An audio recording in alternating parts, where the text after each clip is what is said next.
2000년대 초반에는 여러 특별한 기능을 가지고 있는 다양한 장치가 있었습니다. 접착 테이프를 활용하여 우리는 그것들을 모두 모아서 이런 것들을 얻을 수 있습니다.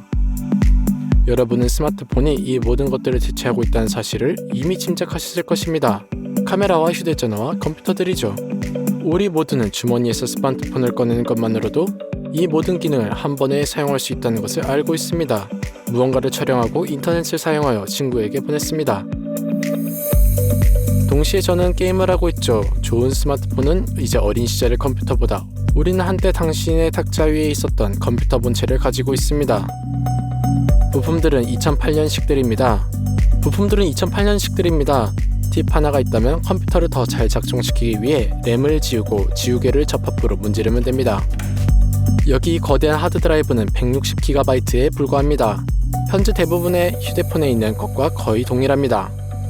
그때에는 마우스와 키보드를 USB가 아닌 뒷면에 특수 포트에 연결했었죠. 이 고물에 전원이 들어오는 동안 엄마의 등짝 스매싱을 피하기 위해 차 한 잔을 따르고 방을 청소할 수 있었죠. 그리고 마침내 전원이 켜졌을 때 우리는 인터넷 없이도 많은 인터테인먼트를 즐길 수 있었습니다. 우리는 그림판에 낙스나 포스트 모더니즘의 걸작을 그린 다음 바탕화면에 놓았습니다. 그리고 배경화면으로 설정하기 깨지했죠. 사려 깊은 윈도우스 개발자 덕분에 우리는 항상 많은 기본 게임을 즐길 수 있었습니다. 우와! 어렸을 때 저는 핀볼을 하는 것을 좋아했습니다. 그리고 조금 자랐을 때 솔리테어를 배우기 시작했죠. 누구도 어떻게 하는지 알지 못했던 이해할 수 없는 지뢰찾기 게임도 있었습니다.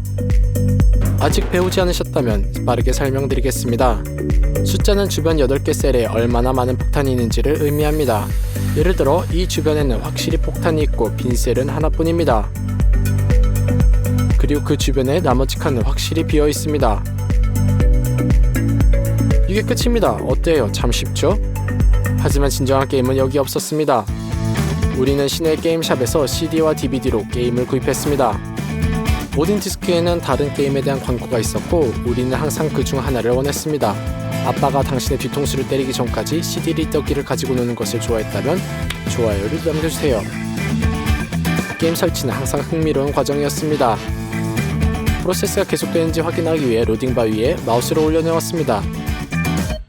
농장 프렌지는 재정에 대해 생각하고 곰이 갑자기 공터로 날아오면 신속하게 대응해야 하는 첫 번째 상업 프로젝트였습니다.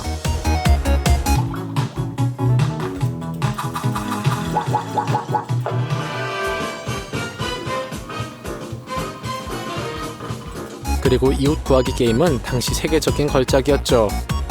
당신이 그것을 플레이하지 않았다면 인생의 절반 손해본 걸 것입니다. 이후 인터넷과 온라인 플래시 게임이 등장했습니다. 가자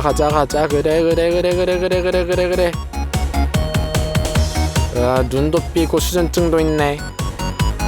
날아다니는 맥주병을 수집하여 소녀들의 옷을 벗기고 바텐더에게 최고의 칵테일을 만든 다음 화장실에서 물총을 쐈습니다. 이 모든 것은 우리 어린 시절의 걸작으로 컴퓨터가 없는 사람들 외에는 사용할 수 없었습니다. 컴퓨터 외에도 모든 아이들은 멋진 휴대폰을 가지고 있어야 했습니다. 우리는 이미 신화적인 노키아 3310에 대해 이야기했습니다.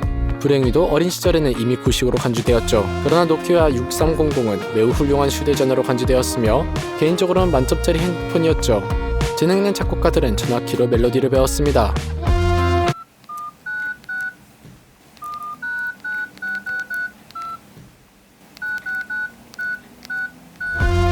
그리고 그래피티 e스포츠를 열기로 했습니다. 제 인생 첫 스피드런이었죠. 그때 아무도 카메라의 품질에 대해 이야기하지 않았습니다. 휴대전화의 존재만으로도 이미 쿨함의 상징이었으니까요. 우리는 그 휴대폰의 카메라가 그다지 좋지 않다는 것을 깨달았습니다. 시간에 풍화된 카메라의 보호 유리를 제거해보죠. 역시나 유리가 없는 사진이 훨씬 예쁘게 찍히는군요. 그러니 혹시나 이런 휴대폰이 있으시다면 직접 테스트해보셔도 좋을 것 같습니다. 하지만 당신과 당신의 친구 통신사가 서로 달랐다면 휴대폰 통화는 사치였습니다. 그래서 여전히 어딘가에서 찾아볼 수 있는 유선전화를 가지고 어느 방으로 나가서 밤늦게까지 얘기할 수 있었습니다. 그리고 지금은 전화키로 멜로디를 연주할 수 없고 게임은 다소 영혼이 없지만 그럼에도 불구하고 모두가 좋은 스마트폰을 원합니다. 을 차지했습니다. 부모님은 우리가 무언가를 받을 자격이 있을 때 깜짝 선물로 킨더조이를 사주셨습니다. 그렇게 컬렉션을 수집할 수 있었죠. 어려서 모았던 피규어 컬렉션들입니다. 어렸을 때는 카펫에 앉아 몇 시간이고 그들과 놀 수 있었고 행복하기 위해 다른 것은 필요하지 않았습니다. 킨더에서 귤 안에 들어있는 벌레를 발견했습니다. 그리고 2가지의 애니메이션이 있는 만화책도요.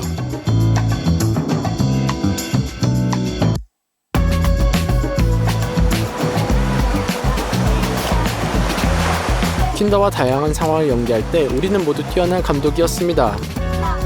우리의 각본에는 코미디도 있었고 인간관계에 드라마도 있었죠. 나중에 좀 더 나이가 들면 게이밍 카드를 모으기 시작했습니다. 우리는 수백 개를 모으고 친구들과 교환하고 쉬는 시간에 플레이하며 놀았습니다. 닌자 거북이 외에도 스파이더맨 카드도 한때 매우 인기 있었습니다. 우리는 모두 레어 및 울트라 레어 카드를 얻으려고 노력했습니다. 그래서 부모님은 우리에게 잡지를 하나씩 사줘야만 했었죠.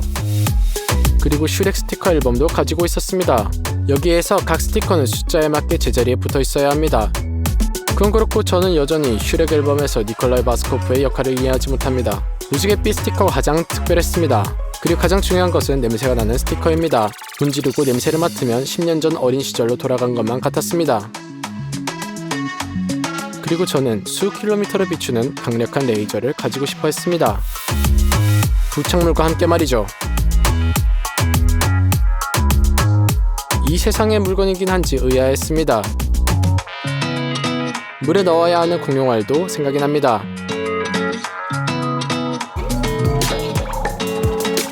거기에서 작은 공룡이 부화기를 기다리면 됩니다. 그런 다음 최대 크기로 자랄 때까지 일주일 동안 물에 담가두면 되었죠.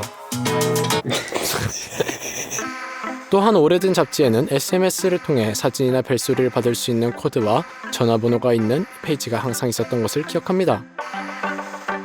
항상 모든 취향과 모든 연령대를 위한 콘텐츠가 있었기 때문에 매우 인기가 있었습니다. 우리는 지금 짧은 번호로 메시지를 보내었고 놀랍게도 사진을 받을 수 있었습니다. 하지만 콤팩트한 PSP 게임 콘솔은 인싸들의 필수품이었죠. 우리는 이것을 감당할 수 없었고 면제가 많은 거대한 PC에서 플레이했습니다. 그 당시에는 주머니 크기에 좋은 그래픽으로 많은 게임을 플레이할 수 있는 혁신적인 기계였습니다. 그런데 이런 것들은 생기자마자 빠르게 사라져 아마 여러분들은 이런 것들을 보지 못했을 건데요. CD 플레이어는 너무 커서 들고 다니기에 불편했기 때문에 오래가지 못했습니다.